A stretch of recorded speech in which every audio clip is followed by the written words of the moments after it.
What's up, everybody?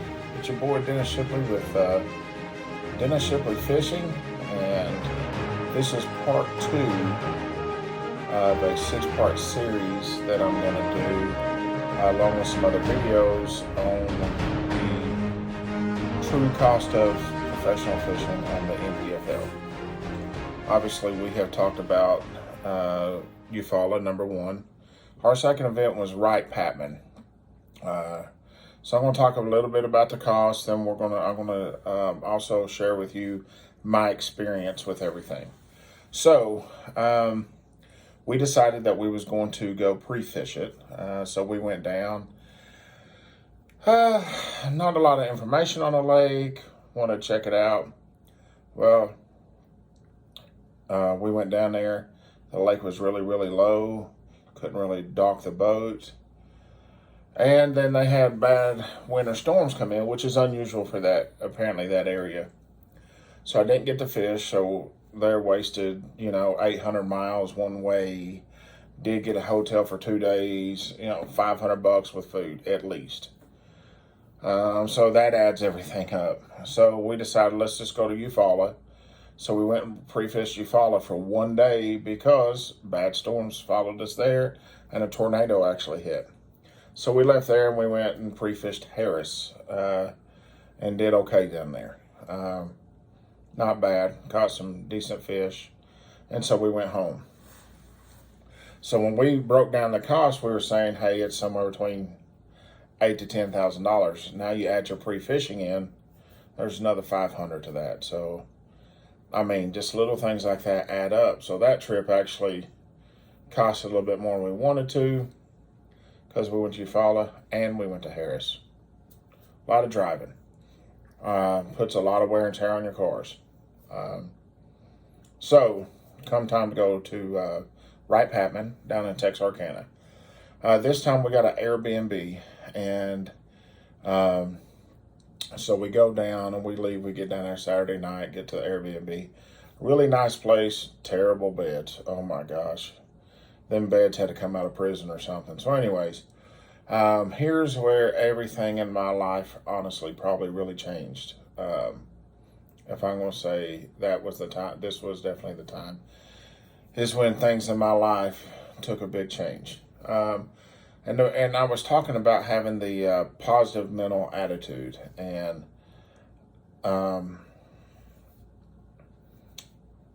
every time that you're out there, and no matter what you're doing, fishing, see, I've played golf and I got to where I scored in the 70s in golf. Played football growing up, played baseball, played basketball. I actually traveled all over the place and played softball.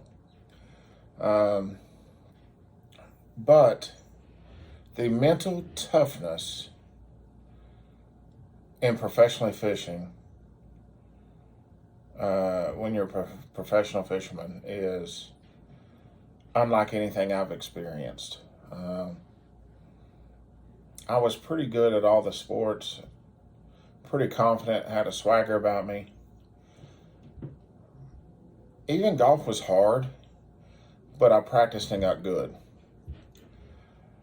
And so my personal opinion, where I live in East Tennessee. Chickamauga is hard to fish. It can be good, it can be tough. You've seen some pros go down there in zero a lot of times. Not catch a lot of fish, then you've seen other ones kill it, obviously.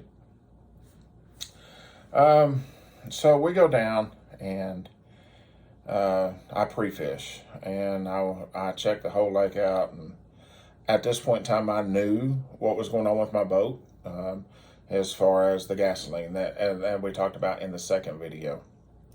In the first video. So, fished way up in the river, did other things, and I really couldn't find a lot. So, I'm fishing in the same areas as like Rob Turkula, Keith Carson, who won it. I was using the same baits as both of them, but I couldn't figure it out. I couldn't figure out. They were catching fish. They both finished in the money. Keith won it. I couldn't figure out what I was doing wrong. watching other guys fish doing it's pretty much the same thing I was doing, and I just couldn't figure it out. So,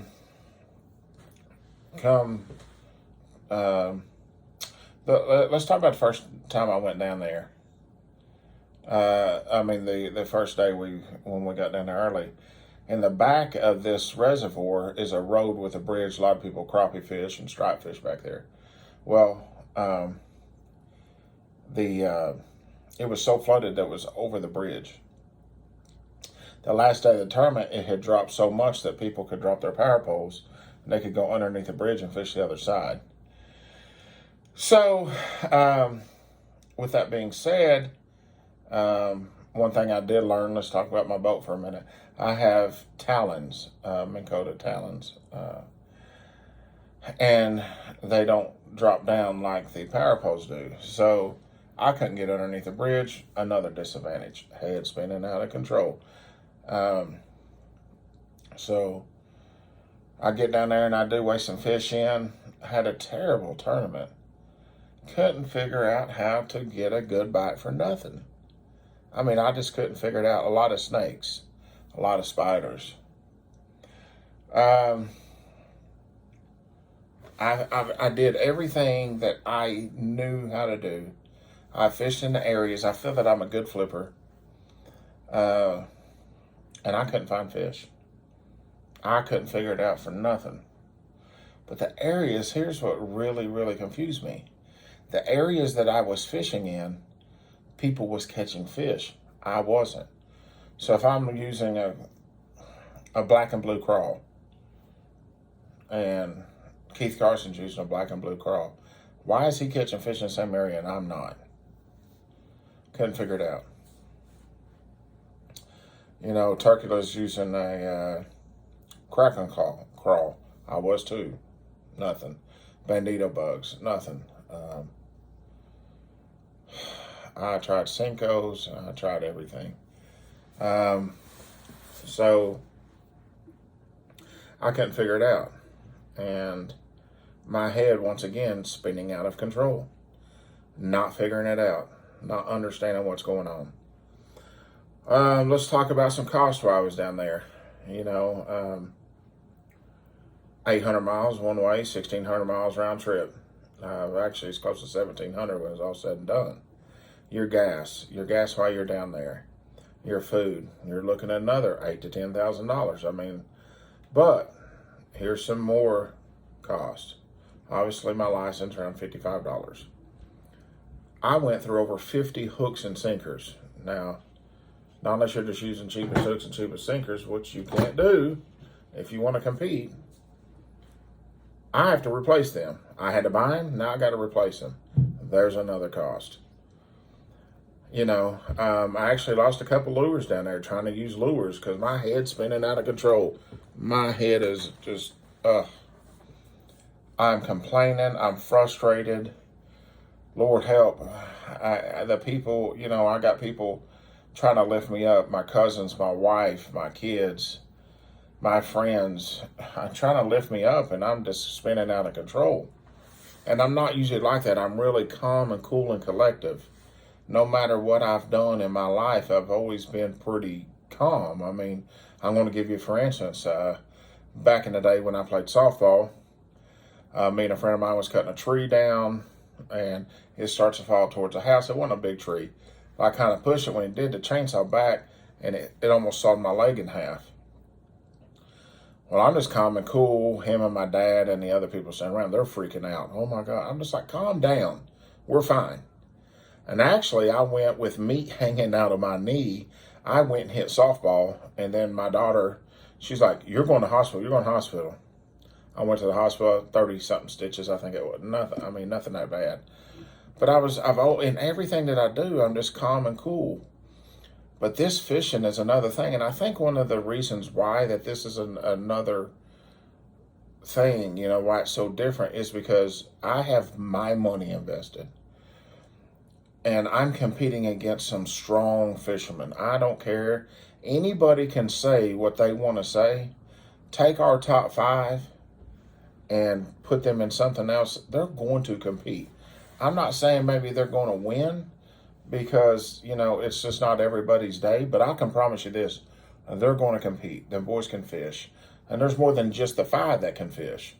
But I'm just saying, I know for a fact, I would put money, I'm a gambling man, I'd put money that these boys can compete with the best. And when I say the best, you take, you know, what would be awesome, take our top 5, take the FLW top 5, take the MLF top 5, take the BASS top 5, and, you know, now you got, what, 1, 2, 3, 4, you got 20 fishermen, and let's put them somewhere in a lake that none of them's used to fishing and give them a 2 or 3 day tournament. Our guys, I guarantee they're gonna know that they're there if one of them don't win it. Depends on conditions and everything else. I get that. So the guys on our league, you know, they can fish. So, you know, I'm competing with these guys, and I'm trying everything that I can do to stay focused. But once again, I said one of my problems is that instead of fishing my way, when I start spinning out of control, I try to start doing things that I am not good at. Trying to fish ways I don't know how to fish. And what I have really focused and learned, like I said before in the last video, and I'll probably say it in every video, don't change how you fish, change where you fish. They're there. They're going to bite. If you have had success and you're good at the way that you fish, you're going to find fish, and they're going to be caught, you know, and that's just the way it is. And you know, the awesome fisherman, you know, it can do it all. But not everybody's like that. Not everybody's a Jacob Wheeler where he can fish shallow or he can fish deep. He can fish for smallmouth. Not everybody's a Jacob Wheeler. He's just a freak of nature. Cam Van Dam's a freak of nature, you know. Got some of these guys like that. But let's face it, you know, I like saying his name just because I admire him. But let's look at a John Cox. He's going to fish shallow no matter if he wins or loses. He's all in, and he believes in himself. He believes in what he can do. And that's what you have to do. If you're trying to make it as a professional fisherman, believe in yourself, believe in your technique, and believe in what you can do. And if you don't find a fish, stay mentally strong and go find a fish, because if you've got the finders, if you've got all the sonar equipment and everything else that you need, it's there. Go find them.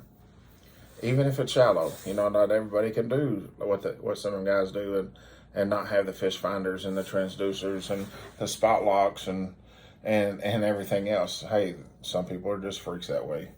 When you grow up in an area like Florida, Alabama, or Texas, I think it makes you a better fisherman. I truly do, and I'm going to tell you why. As far as the East Tennessee, I mean, if you look at Ott Defoe, yes, he's a phenomenal fisherman. I get that. But his daddy had him on some kind of tour in other states. And if you watch any of his videos, he even says, I never knew how to bed fish because around here, the lakes fluctuate, and you don't know how to bed fish around here. It's really hard here. And, you know, I feel that if I spent 6 months in Florida, Texas, you know, my game goes up more than half of what it is now. So, you know, and that's something I'm looking into. Hopefully I can get that done. Hopefully we can do that. So with that being said, when I see all these fishermen doing all this, and I'm just spending out of control, I've spent all this money, and it's really tough. So to talk about knowing what you're doing, knowing your game, knowing all this. Sorry, guys. Knowing everything. When I'm down there, after it's over with, kind of find out in that same area, let's give a 20-foot area of bushes. And a 2-foot area is what they call buck brush. We don't have that where I'm from. Never heard of anything else. And that's what people are catching the fish on, is that buck brush. I'm fishing it, but I may have been skipping it, or the few fish that I did catch, you know, I may have, you know, hit it right there. I didn't know what I was doing. I was not prepared the way that I should be prepared, mentally, physically, you know, knowing my areas, and I knowing what buckbrush is and everything else. Um, so that's that's another thing there is knowing that. So let's move on to the next part of this. So when I get back after a couple of weeks, it slowly starts coming, but I notice a bump starts coming up below my waistline, and I'm thinking that it is a boil or a cyst, and so it starts getting worse and worse, and I'm really into that Dr. Pimple Popper and all that, so I'm just like trying to pop it. It won't pop. And so finally, it's making me sick and everything else, and so my kids and my wife, they're like, hey, you need to go somewhere. So I went to a walk-in clinic on a Sunday, and they did blood work, and they looked at it, and they're like, yeah, you need to go to the emergency room right now. Where do you want to go? And we'll call and tell them, get ready. So I that was on a Sunday, went to the emergency room. The doctor, she didn't numb it, she didn't do anything. She took a 3-inch scalpel and she sliced me open. And I was like, she's asked a dumb question. Well, does that hurt? No, it feels great. No, I mean, are you serious? I said, you should just cut the other side to match it. I'm just being a smart aleck at this point in time. She sends me home, no instructions. That was on a Sunday. Wednesday, I go back. They admit me. We go about 8:30 in the morning. They admit me. They get me in a room about 1:30 or 2. Somewhere between 3:30 and 4:30, a doctor comes in. He looks at me, looks at that, and he says, you're going to emergency surgery, 10 o'clock at night. So they take me down there. It should be about 20-minute surgery from what I remember. And he ends up being almost an hour and a half. So after the surgery, I go back up, and they got me on something in the IV that's got strong medication in it, plus antibiotics, real strong antibiotics. Well, about 3 times a day, they're having to change this packing where it's like 10 inches wide, and you can stick your hand down into my body.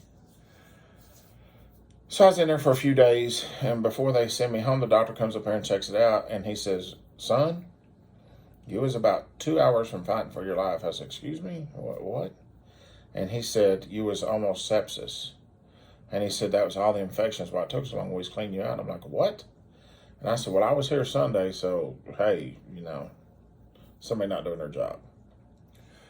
So they send me home, and my wife had to change the packing and put that in there. And I'm telling you what, you're talking about hurting.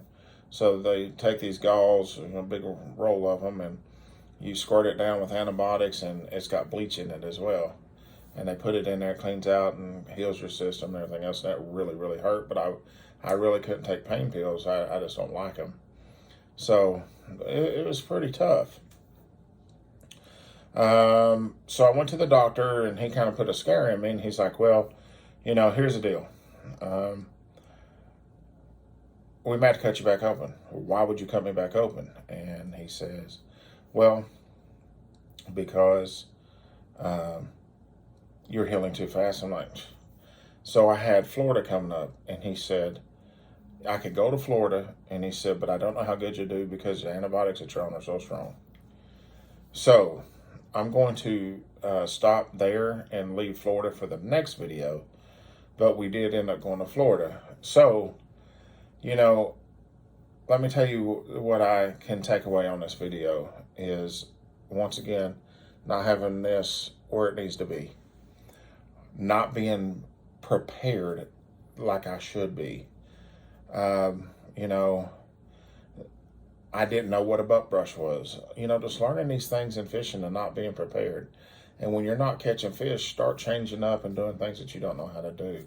Just not mentally prepared. So the biggest thing, guys, if you want to turn into a professional fisherman, I'd say besides money, the biggest thing you have to do is be mentally prepared, because I've never experienced anything like it, and I've competed at some big levels and different things. And it's nothing like fishing, and the way it spends, you're spinning out of control because you've got a lot of your money invested in. And if you're a competitor, like I'm a competitor, you don't like to lose. So with that being said, guys, thanks for watching the video.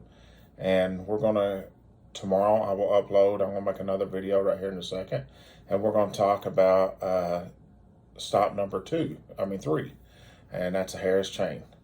And then I'll probably make another video today or tomorrow about Pickwick. And then we have Winnebago, so I can't make that till we get done there. But I got some other topics that we're going to talk about. So I appreciate each and every one of y'all. Y'all have a blessed day. Thank you for watching. Like, share, subscribe.